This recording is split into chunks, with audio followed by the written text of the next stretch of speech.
যখন তুমি নিজের রক্তের মানুষের দ্বারা কষ্ট পাবে, তখন তুমি একবার নবী ইউসুফ আলাইহিস সালামের কথা মনে করো। তিনি কিভাবে নিজের ভাইয়ের দ্বারা প্রতারিত হয়েছিল। যখন তোমার বাবা মা না বুঝে তোমার বিরুদ্ধাচরণ করে, তখন নবী ইব্রাহিম আলাইহিস সালামের কথা মনে করো। তার বাবা তাকে আগুনে নিক্ষেপ করায় ভূমিকা রেখেছিল। যখন তুমি সমস্যা থেকে পরিত্রাণের জন্য কোনো পথ পাবে না, তখন ইউনুস আলাইহিস সালামের কথা ভেবো। তিনি কতটা সময় তিমি মাছের পেটে আটকা পড়েছিল। যখন তোমার নামে কেউ মিথ্যা অপবাদ ছড়িয়ে দেবে, তখন মা আয়েশা রাদিয়াল্লাহু আনহার কথা মনে করো। তার নামে পুরো শহর জুড়ে কুৎসা রচনা করা হয়েছিল। যখন তুমি অসুস্থ ব্যথার যন্ত্রণায় কাঁপতে থাকো, তখন নবী আইয়ুব আলাইহিস সালামের কথা ভেবো। তিনি ভয়ঙ্কর এক ভাইরাসজনিত রোগে আক্রান্ত হয়ে তোমার থেকে বেশি কষ্ট পেয়েছিল।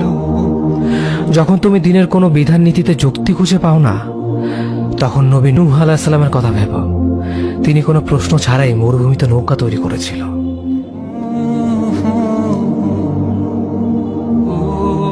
যখন তুমি আত্মীয়স্বজন, পরিবার, বন্ধু বান্ধবের কাছে হাসির পাত্রে পরিণত হও, তখন তুমি শেষ নবী হযরত মুহাম্মদ সাল্লাল্লাহু আলাইহি ওয়াসাল্লামের কথা ভেবো। রাসূল সাল্লাল্লাহু আলাইহি ওয়াসাল্লাম বলেছিলেন, সবচেয়ে বড় পরীক্ষা দিয়ে সবথেকে বড় পুরস্কার আসে।